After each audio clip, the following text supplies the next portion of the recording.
Welcome to the AI Chat Podcast. I'm your host, Jaden Schaefer. Every day, I break down AI news, interview guests, and explain the implications of AI in your life and business. Make sure that you go to aibox.ai, link in the show notes, to join the waitlist for our new AI platform. We're going to be launching an incredible platform that allows you to build anything you want with workflows in AI. So you're able to chain together ChatGPT and image generators and audio generators to make really powerful apps for your organization, or you can host them on our marketplace and actually generate royalties from them. So make sure to go to aibox.ai and join the waitlist.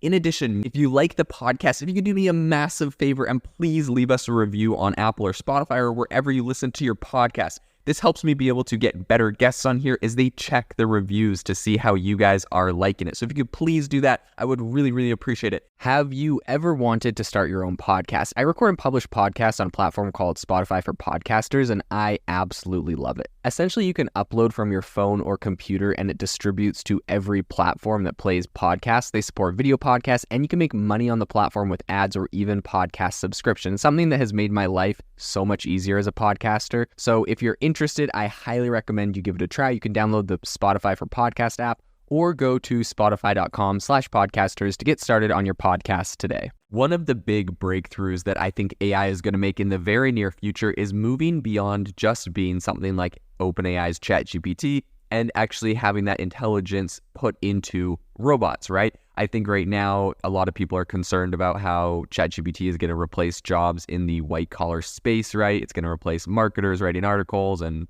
all sorts of other things we've discussed on the podcast. I believe the next phase after this goes to actually robots that are going to start replacing blue-collar workers. I'm not saying this is good. I'm not saying this is bad. I'm just saying what I believe is going to happen, right? So inevitably, we're going to have humanoid robots that have that are trained specifically to be an engineer or to be an electrician or to be a plumber. All the jobs we thought, hey, at least AI is not going to replace these. I believe it's going to go there. But the big problem that these humanoid robots are currently facing is, well, being humanoid robots. Walking around is very difficult. Well, ChatGPT may have created, a brain that's going to get more and more powerful over time. We still don't have the host to put that brain in, the actual robot itself. So today on the podcast, we're going to be talking about how Meta's new AI agent is learning to move by copying toddlers. And this is a biomedical model that learns like humans, and this is essentially designed to help robots and, humanoid robots learn how to walk. So today on the podcast, we're going to be talking about what they're training here, what the implications are, and why this is important. So in a bit of a state-of-the-art simulation, a skeleton arm powered by artificial intelligence expertly handled a toy elephant, rotating it in its grip. And essentially, this was mimicking the exploratory actions of a curious toddler.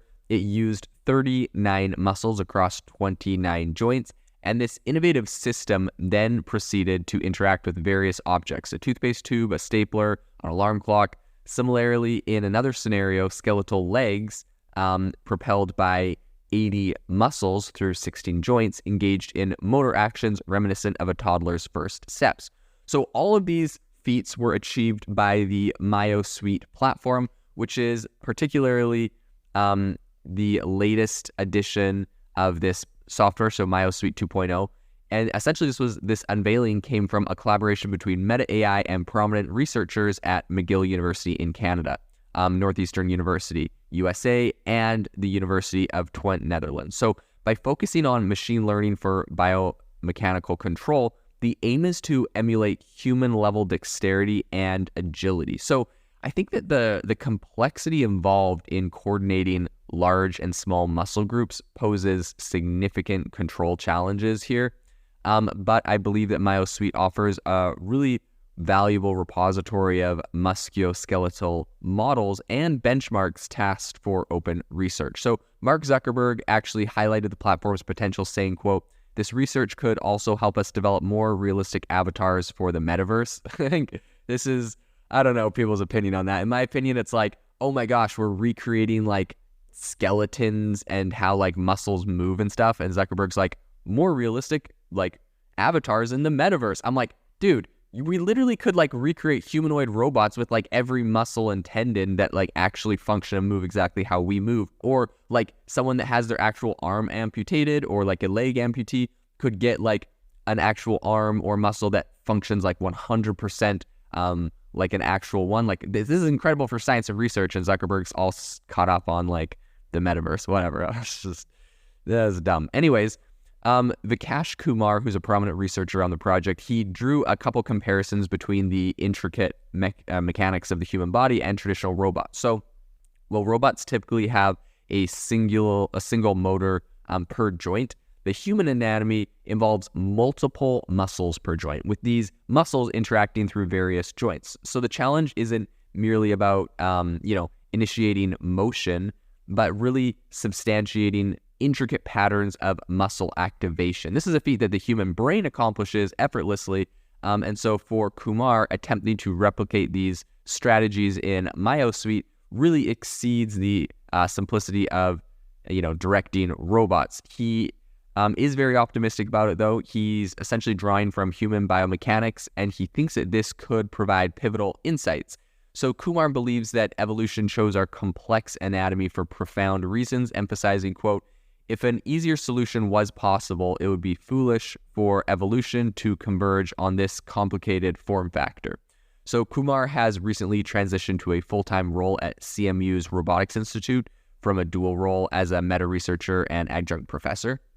But I think really the inception of this innovation is credited to Meta AI's Fundamental AI Research, which is FAIR division.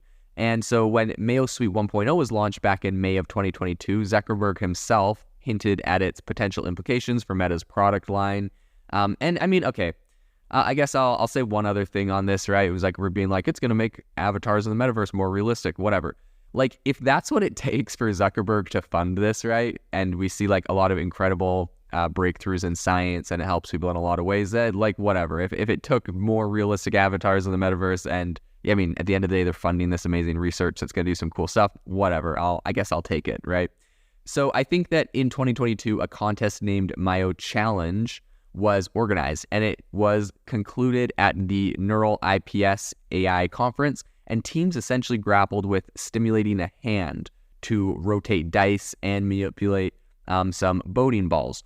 So though many displayed remarkable proficiency, Kumar noticed limitations to their generalization capabilities. So a change in the object's properties posed significant challenges to the AI algorithm, right? Like if it's going to be a ball or a dice or a banana, it's very difficult for these robots to switch between objects and treat them in, impressive ways. So recognizing this, the Meta team really kind of aimed to design AI agents that were proficient in generalizing across tasks, which is employing, the Myo arm and Myo legs as training grounds. And so Kumar's strategy was to train the algorithm with diverse object representations. And I think doing this really enhanced its task-specific learning rate. So as detailed in a paper for the International Conference in Machine Learning, this method, similar to a toddler's exploration, proved to be really effective, which is really exciting that they are making some breakthroughs here, and that these new algorithms they're training in AI are actually helping it to learn how to switch between a lot of different objects, and it was quite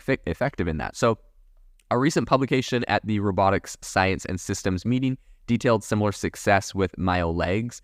Vitro Kagani, who's a researcher at Meta, remarked on the broader implications, suggesting that the core knowledge is transferable across systems. That's really, really exciting, right? The core knowledge that, like, essentially the algorithm they use to make the hand with all of its muscles and joints be able to pick up different objects transferred across systems, meaning it was able to go into the leg models that they had and teach the legs how to walk across different situations. So this is really, really exciting to know. I think this year's Myo Challenge 2023 is going to be concluded at Neural IPS, and it has set advanced tasks. So participants have to utilize the Myo arm for handling household objects and the Myo legs in a game of tag. So Imo Tordov from the University of Washington commented on MyoSuite's emphasis on broader kind of representations, noting its potential utility across a lot of different tasks. So he compared their approach to neuroscience's muscle synergies principles, which essentially emphasizes group muscle activations for efficiency. So Tordov really commended MyoSuite's ability to build these kind of models from scratch. But I do think that the Meta team, as they're moving forward very rapidly, I think they're going to need to refine the AI models a lot further. I think emulating toddlers requires more than just kind of handling and mobility. I think true comprehension might only come when these AI models can actually taste their surroundings, much like a toddler's, instinct to mouth objects or whatever, right? Like right now, these are all computer softwares, and I think they're going to need to bring these into the real world to train them. But I do think that we're going to see some really incredible results as this happens. And this has big implications, not just for avatars in the metaverse, but I think for science, for artificial limbs, and for all sorts of things that are incredibly exciting at the moment. This episode is brought to you by Shopify.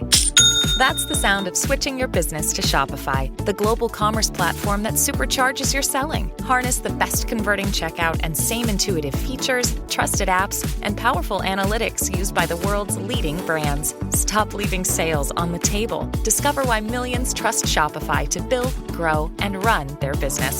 Sign up today for your $1 per month trial period at shopify.com/tech23.